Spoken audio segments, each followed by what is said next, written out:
ದೇಶದ ಹಲವು ರಾಜ್ಯಗಳಲ್ಲಿ ಹವಾಮಾನ ನಿರಂತರವಾಗಿ ಬದಲಾಗುತ್ತಿದ್ದು, ಅನೇಕ ಕಡೆಗಳಲ್ಲಿ ಮಳೆಯ ವಾತಾವರಣ ಎದುರಾಗಿದ್ದರೆ, ಇನ್ನೂ ಕೆಲವೆಡೆ ಚಳಿಯ ವಾತಾವರಣ ಇದೆ.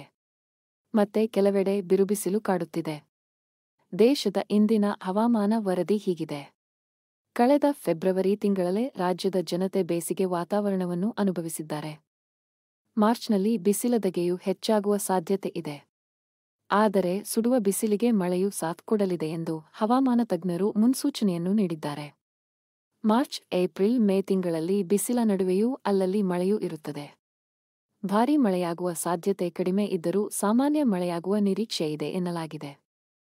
ಸಾಮಾನ್ಯವಾಗಿ ಮಾರ್ಚ್ನಲ್ಲಿ ಸಹ ಬೆಂಗಳೂರಿನಲ್ಲಿ ಮಳೆಯಾಗುವ ಸಾಧ್ಯತೆಯಿದೆ. ಇನ್ನು ಮುಂದಿನ 24 ಗಂಟೆಗಳಲ್ಲಿ 8 ರಾಜ್ಯಗಳಲ್ಲಿ ಭಾರೀ ಮಳೆಯಾಗುವ ಸಾಧ್ಯತೆಯಿದೆ. ಚಂಡಮಾರುತದ ಪರಿಚಲನೆಯು ಪೂರ್ವ ಅಸ್ಸಾಂನಲ್ಲಿ ಕಡಿಮೆ ಉಷ್ಣವಲಯದ ಮಟ್ಟದಲ್ಲಿದೆ. ಇದು ಪೂರ್ವದ ಕಡೆಗೆ ಚಲಿಸುವ ಸಾಧ್ಯತೆಯಿದೆ. ಇದರಿಂದಾಗಿ ಮುಂದಿನ 24 ಗಂಟೆಗಳಲ್ಲಿ ಅರುಣಾಚಲ ಪ್ರದೇಶದಲ್ಲಿ ಲಘು ಮಳೆಯಾಗುವ ಸಾಧ್ಯತೆಯಿದೆ. ಜಮ್ಮು ಮತ್ತು ಕಾಶ್ಮೀರ, ಲಡಾಖ್, ಗಿಲ್ಗಿಟ್ ಬಾಲ್ಟಿಸ್ತಾನ್, ಮುಜಫರಾಬಾದ್, ಹಿಮಾಚಲ ಪ್ರದೇಶ ಮತ್ತು ಉತ್ತರಾಖಂಡದ